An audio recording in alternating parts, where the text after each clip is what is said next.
पे जियो financial service यहाँ पे अगर आप देखोगे 244 रुपीज के आसपास यहाँ पे कामकाज कर रहा है। लास्ट ट्रेडिंग सेशन में 4.46% का यहाँ पे गिरावट देखने को मिला। बहुत बड़ी गिरावट है, 2 दिन से लगातार जियो फाइनेंशियल सर्विस गिर रहा है।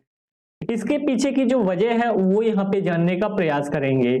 और लास्ट ईयर शायद हमने डिस्कस किया था, अगर हम बात करते हैं जब ये लेवल आने के पहले डिस्कस किया था 264 के लेवल का ब्रेकआउट होने के बाद, तो 1 साल हो गया। 1 साल के बाद जियो फाइनेंशियल सर्विस में जो हाईएस्ट लेवल लगा था, उसके बाद जियो फाइनेंशियल सर्विस उस लेवल को ब्रेक करके ऊपर फर्दर नहीं गया और अभी यहाँ पे 244 के लेवल पे आ गया है, यानी जिस प्राइस पे गया था उससे भी यहाँ पे नीचे आ गया है। मार्केट कैप अगर आप देखोगे तो मार्केट कैप जियो फाइनेंशियल सर्विस का जो है 306 करोड़ के आसपास है और करंट प्राइस देख ही चुके। हाईएस्ट जो प्राइस था 395 था और लोवेस्ट जो प्राइस है इस साल का 240 रुपए के आसपास है और लोवेस्ट प्राइस को भी ये ब्रेक करके और भी लोवेस्ट की पोजीशन पे जा सकता है। पॉसिबिलिटी है, गारंटी नहीं है। प्राइस टू अर्निंग रेशियो अभी भी काफी ज्यादा ऊपर है क्योंकि यहाँ पे जियो फाइनेंशियल सर्विस का जो बिजनेस है वो यहाँ पे स्टार्ट नहीं हुआ है। तो क्या अपॉर्चुनिटी है और क्या यहाँ पे अभी वीकनेस है, वो सारी चीजें इस वीडियो में यहाँ पे हम कवर अप करने वाले हैं। जो लोग यहाँ पे शॉर्ट वीडियो को देख रहे हैं, स्क्रीन पे आप लोग डबल टैप कर दीजिए। डबल टैप करेंगे तो लाइक हो जाएगा, लाइक हो जाएगा तो वीडियो ऑटोमेटिक रिकमेंडेशन में चला जाएगा। ठीक है, बुक वैल्यू अगर स्टॉक की देखे जाए तो बुक वैल्यू 216 है। तो देखो बुक वैल्यू से कम तो यहाँ पे स्टॉक आने वाला नहीं है। रिलायंस इंडस्ट्री का एक टुकड़ा बोल सकते हो, रिलायंस इंडस्ट्री का एक पार्ट है, टुकड़ा है जो पार्ट है क्योंकि ये डीमर्ज किया हुआ पार्ट है फाइनेंशियल सर्विस। तो यहाँ पे उसका जो बुक वैल्यू है, बुक वैल्यू से ये स्टॉक नीचे नहीं गिरने वाला है और गिर भी गया तो ये एक अपॉर्चुनिटी के अलावा कुछ नहीं होगा। तो ऐसी अपॉर्चुनिटी को हमेशा क्या करना चाहिए, ग्रैब करना चाहिए। और रिटर्न ऑन कैपिटल एम्प्लॉयड अगर आप देखोगे, रिटर्न ऑन कैपिटल एम्प्लॉयड 1.55 के आसपास है और रिटर्न ऑन इक्विटी 1.27 के आसपास है। ठीक है, तो ये थी यहाँ पे basic detail. Face value stock की जो देखने को मिल रही है वो यहाँ पे 10 देखने को मिल रही है। तो बेसिक डिटेल यहां तक थी। अब इसके बाद क्या चीजें हमको देखना है, उसके लिए हमको कैलकुलेटर ओपन करना पड़ेगा। कैलकुलेटर आप मानते हो जब जियो का जो मतलब जियो टेलीकॉम सेक्टर आया था उस टाइम पे टेलीकॉम में तहलका मचा दिया था। ठीक है, तो वैसे ही यहाँ पे जियो फाइनेंशियल सर्विस आया है, यानी ये ब्रोकिंग इंडस्ट्री, फाइनेंशियल मार्केट, इसमें तहलका मचाने के लिए मतलब पूरा बेस तैयार कर रहा है। और जब बेस तैयार हो जाएगा इसका तो इसका रॉकेट डायरेक्टली लॉन्च हो जाएगा। तो अभी यहाँ पे जो चालू हो रहा है ब्लैक रॉक के साथ यहाँ पे पार्टनरशिप चालू हुआ है, यहाँ पे ब्रोकिंग हाउस में ये घुस रहे हैं। सारी चीजें यहाँ पे जब स्ट्रांग हो जाएंगी तो ये रॉकेट छोड़ना चालू करेंगे और जब ये रॉकेट छोड़ना चालू करेंगे तो यहाँ पे इनका शेयर प्राइस पकड़ना मुश्किल हो जाएगा। ये जो अपॉर्चुनिटी अभी मिल रही है ये अपॉर्चुनिटी बाद में आपको नहीं मिलेगी। मैं बाइंग की रिकमेंडेशन नहीं दे रहा हूं, मैं ये बता रहा हूं कि ये चीजें होती हैं। जियो टेलीकॉम को आपने देखा कैसे यहाँ पे जियो टेलीकॉम बाकी टेलीकॉम सेक्टर कंपनी को आउट ऑफ स्टेशन कर दी, यानी अपने मतलब कंपटीटर से हटा ही दी। तो यहाँ पे फाइनेंशियल सेक्टर मजबूत सेक्टर है इंडिया का, तो इतना जल्दी तो नहीं होने वाला, बट जियो भी उस पे एक मतलब क्या बोल सकते हैं उस रेस में शामिल होने जा रहा है और वो भी अच्छे खासे मतलब फंड के साथ। ऐसा नहीं कि यहाँ पे इनके पास फंड ही नहीं है, फाइनेंशियल में घुस गए हैं पेटीएम जैसे, तो इनके पास अच्छा स्ट्रॉन्ग फंड है, रिजर्व है, उसका यूटिलाइजेशन करेंगे, बोरोइंग भी लेंगे, सारी चीजें कॉम्बिनेशन बैठाने के बाद ये बिजनेस को अच्छा तेजी से यहाँ पे ऊपर की ओर ले जाने का प्रयास करेंगे। अब आती है बात यहाँ पे बजाज फाइनेंस की।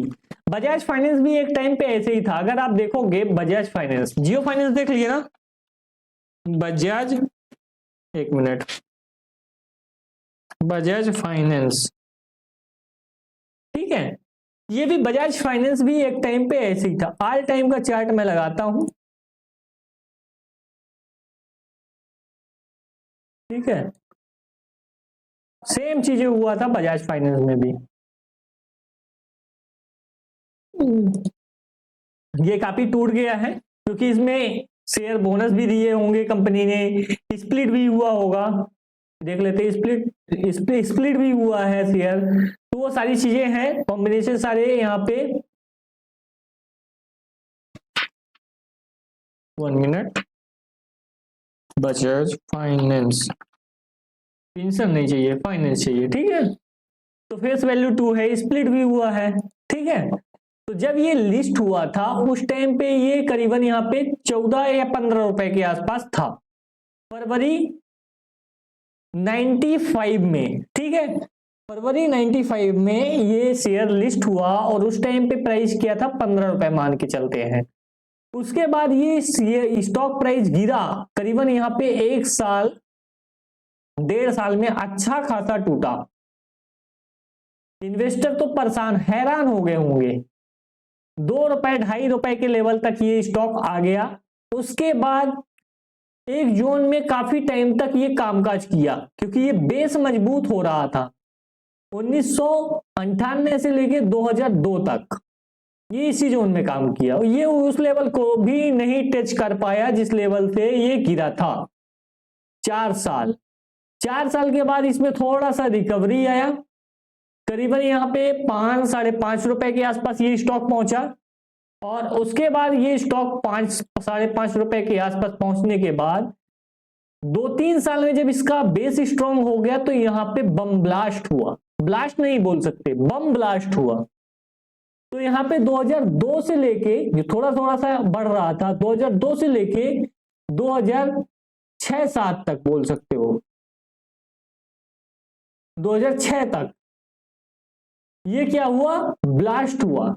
5 रुपए से लेके 50 रुपए चला गया 4 साल के अंदर, यानी 10 टाइम्स 4 ईयर के अंदर हो गया, 10 टाइम्स बोल सकते हो गिरा था। और इनिशियल प्राइस से कितना हुआ, 14-25-60 बोल सकते हो, या तो 5 टाइम्स 4 टाइम्स के आसपास, 12-4-48, तो 4 टाइम्स के आसपास नियर बोल सकते हो।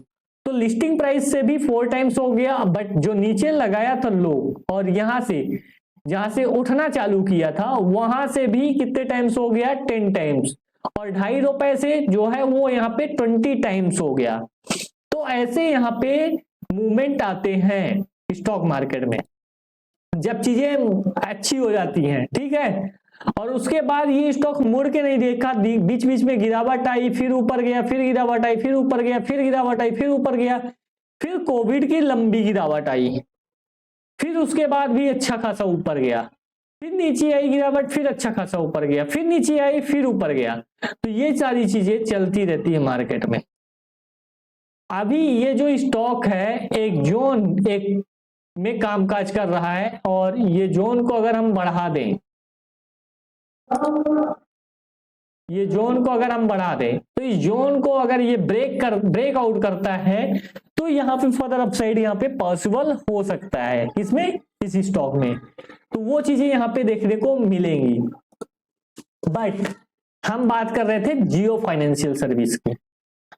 अब इसका जो बुक वैल्यू है वो कितना है, 1402 रुपीज, और शेयर प्राइस कितना है, 7440 डिवाइडेड बाई 1400, ठीक है, करीबन 5.31 टाइम्स है बुक वैल्यू का।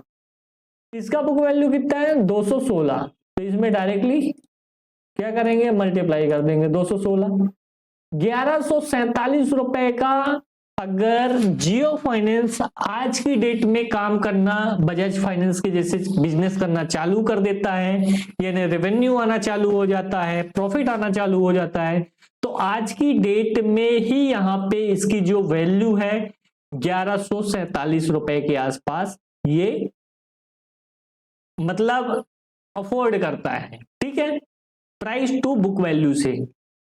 और प्राइस टू बुक वैल्यू बहुत ज्यादा मायने रखता है, ऐसा नहीं कि मायने नहीं रखता है, ठीक है।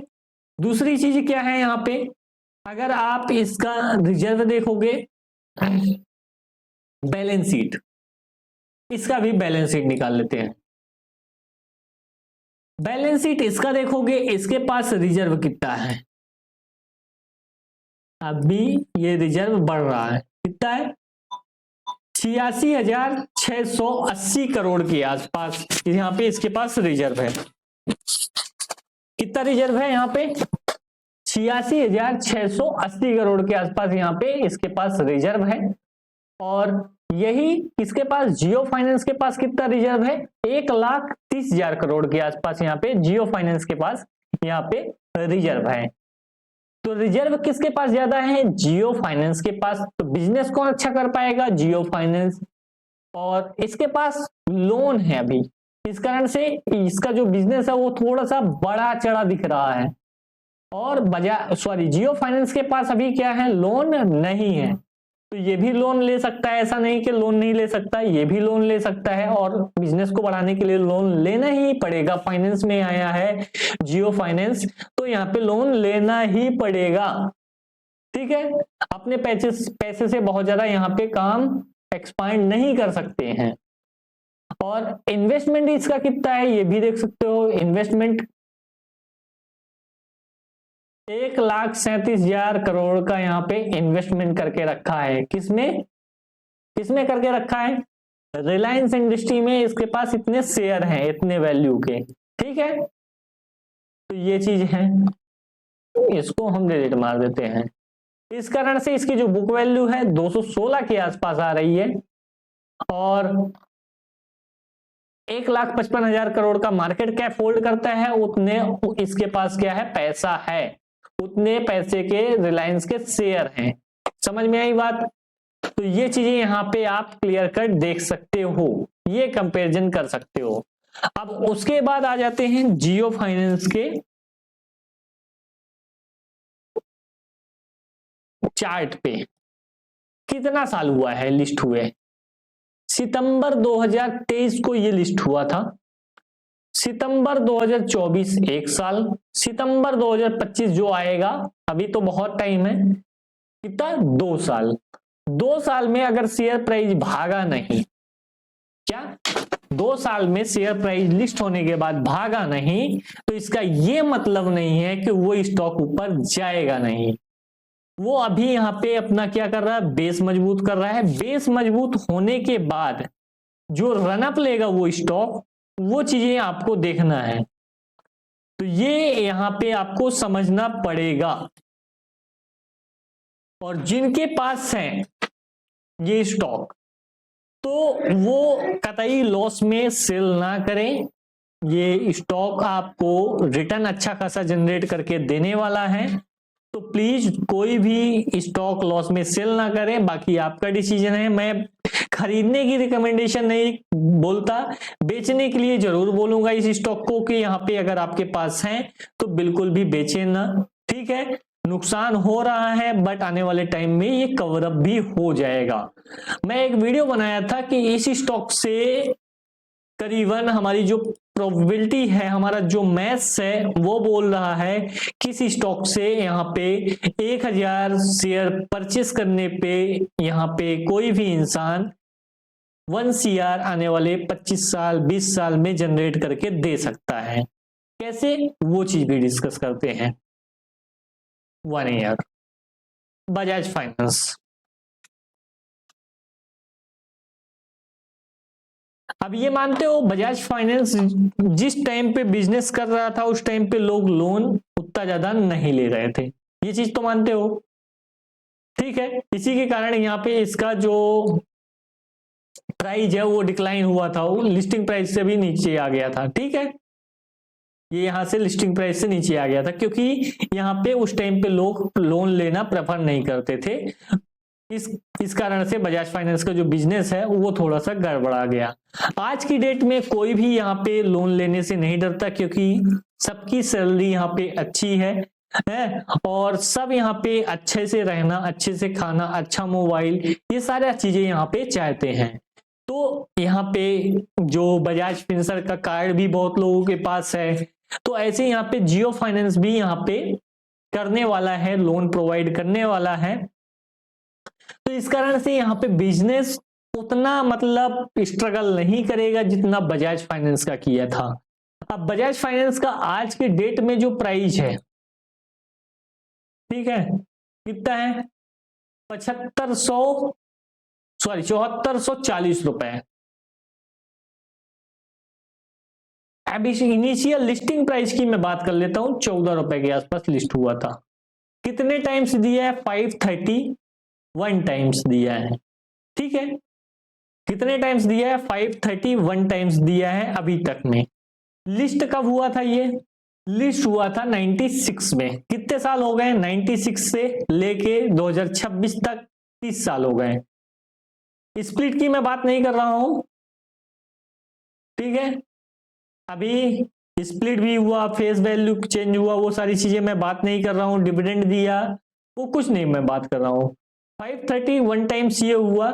अगर 96 में कोई भी बंदा जिसे 100 शेयर यहाँ पे, सॉरी 1000 शेयर यहाँ पे जियो फाइनेंस के बाई किए 244 रुपए के आसपास, तो कितना होता है?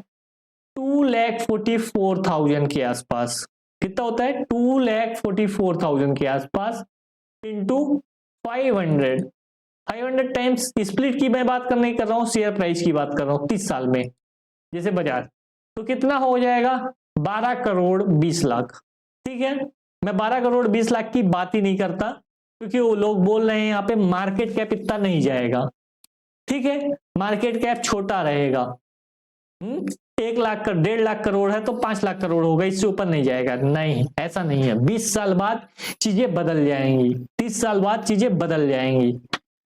उस टाइम पे लगने लगेगा कि जो 1 लाख करोड़ है तो 200 लाख करोड़ हो जाएगा। ये सारी चीजें वहां पे चेंज हो जाएंगी उस टाइम पे। ठीक है, महंगाई का लेवल भी उस टाइम पे अलग होगा जो अभी यहाँ पे है। तो मैं इतनी भी बात नहीं करता, मैं इसका 1/5 की बात करता हूं। कितना? 244 था ना हमारा, अगर 100 टाइम्स भी दे दिया, 244 सॉरी 2,44,000 कितना इन्वेस्ट हुआ? अगर 20 साल के बाद, 20 साल की मैं बात करता हूं, 100 टाइम्स भी दे दिया तो 2,44,00,000। या अगर हम बोले 50 टाइम्स भी दे दिया,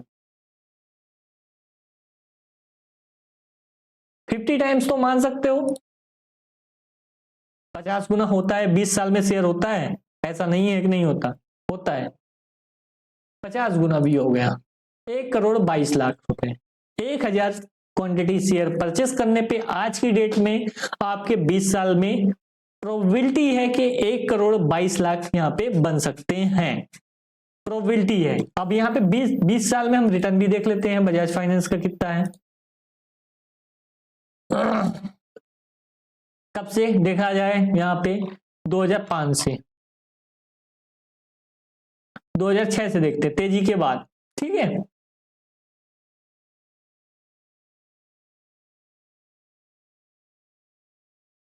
जब ये तेजी हो गई, तेजी के बाद देखते हैं कितना था? 45 रुपए। ठीक है, मैं एवरेज माना हूं। अभी कितना है? 7400 कंसीडर करते हैं, डिवाइडेड बाई 45 रुपए, 164। इसका थर्ड मैं मान रहा हूं। ठीक है, एक 164 टाइम्स दिया है लास्ट 20 ईयर में, 1/3 मानता हूं, इंटू 244, 1230। अब बताओ कैसे नहीं बनेंगे 1 करोड़ 33 लाख 74,814 रुपए आराम से 20 साल में आपके। प्रोबेबिलिटी है कि बन सकते हैं, गारंटी नहीं है।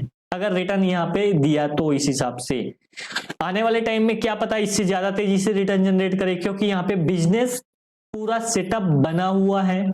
बजाज फाइनेंस को सेटअप बनाने में टाइम लगा था, तो वो सारी चीजें उस टाइम पे थोड़ी सी ज्यादा दिक्कत वाली बात थी एज कंपेयर टू आज का जो सिनेरियो बोलता है। ठीक है, तो अगर वीडियो आपको अच्छा लगा तो वीडियो को लाइक जरूर करिएगा। चैनल पे नए बने हैं, चैनल को सब्सक्राइब करिएगा, साथ ही जो बेल नोटिफिकेशन है उसको ऑन कर लीजिएगा। मिलते हैं नेक्स्ट वीडियो में।